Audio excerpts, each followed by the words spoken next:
Chapter 1. The Royal Dragons Return. Everyone in the Overlord meeting is still so confused about who is this new person and why are they coming to hell after the extermination. After a few seconds of silence, Velvet kicks the door open and ran straight to Vox, whispering to him. Me and Val saw something extraordinary outside of the borders of hell, like it was far from Pentagram City, Vox, Velvet says in a still surprised tone. Vox whispers back to Velvet, "Oh, but Velvet, this is not the time right now. I am in a meeting." But Velvet quickly replies, "But this is huge news, and I think it has something to do with this new guest who is coming to hell unexpectedly." Vox quickly turns to Velvet and shocked, then replies, still in a whisper, "How did you know about that?" Vox says, a bit confused. Then Velvet replies, "I overheard your little talk about it from outside the door." Then Velvet speaks out to everyone. "Everyone, I found something extraordinary outside the far end of Prenegam City and in hell." Velvet says happily. Carmilla speaks. "What is it, Velvet, so you can leave?" Carmilla says with an annoyed expression. Then Velvet claps her hands and 8 people drag 16 bags containing dead angel heads. Everyone is in deep shock by this, and Carmilla breaks the silence. "So, these were outside of Pentagram City?" Carmilla says seriously. Then Velvet replies, "Yes, and there were more of them. We counted and there were 64 of them dead. These are just some of them," Velvet says with a smile and keeps speaking. "Whoever this new person is, their rays must be powerful." Bezestiel raises his hand and speaks. "Carmilla, does this have to do with this mysterious person that is coming over?" Zestiel says to Carmilla in a calm tone. Carmilla replies, "I don't know for sure," she says in a low twin voice, looking at Zestiel. After Carmilla stopped talking, the door opened and a girl in a red and black plaid hood came in. Everyone in the room is silent. Then another person enters. It is the king of the dragons, Orax. He looked a bit dangerous.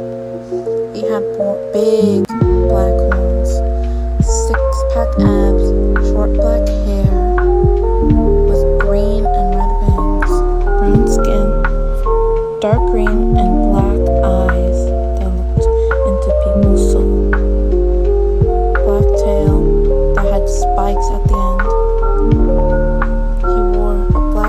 That had a rip on his left side of his waist with no sleeves, taller than Zestiel, black pants, black shoes, gray gloves that show his fingertips, black jewels on the edge of his green cape, and black crown with no jewels or gold, and a staff made out of gold with a black and green orb in the middle. After he entered the room, another person entered, and it was the Queen Ota, who looked scary but mostly radiant and majestic. She has brown skin, dark purple horns, long dark purple hair, with red bangs and white bangs, black and gray eyes, a white tail that is hidden by her hair, a light purple dress with diamonds on the bottom of her skirt, white gloves, and a gray crown with amethyst. Queen Ota stands right next to the girl in the red and black plaid hood. Everyone is still in deep silence. King Orax speaks up. "Hello, you people might have forgotten who we are. I am the king of the dragons, Orax, and this is my wife, who is the Queen Ota. We are here because we want our daughter here to stay here in hell and use her powers so she can learn to use them in a more destructive place, Orax says.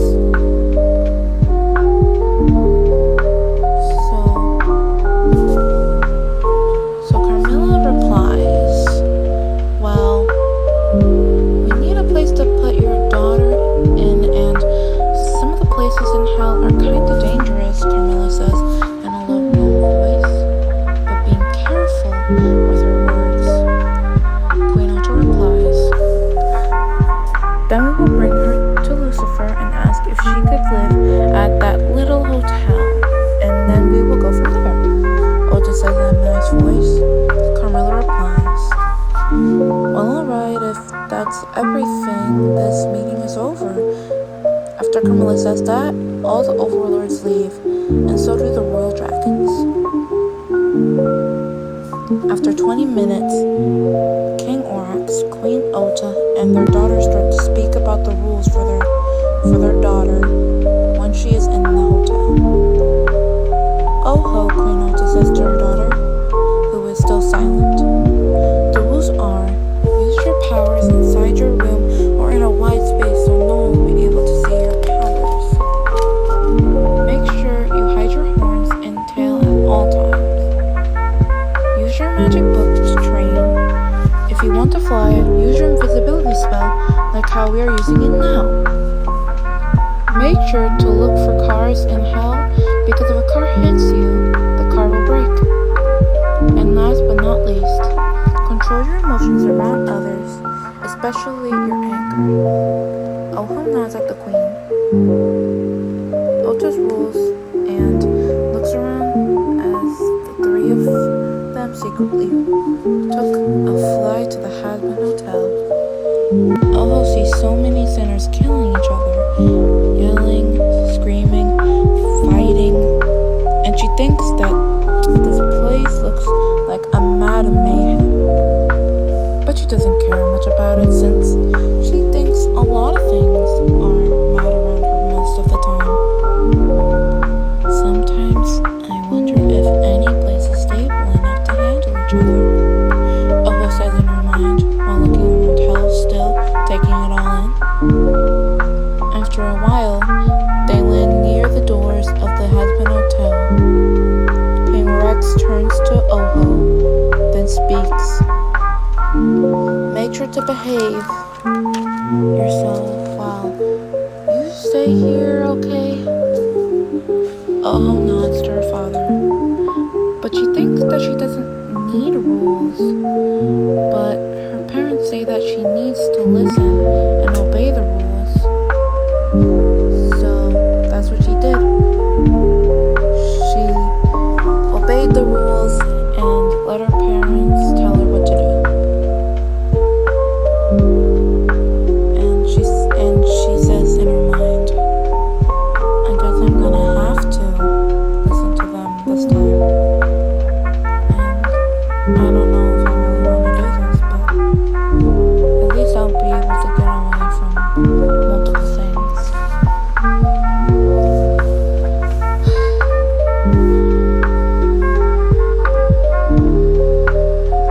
She stays at the Hazbin hotel now, and that's all there is to it.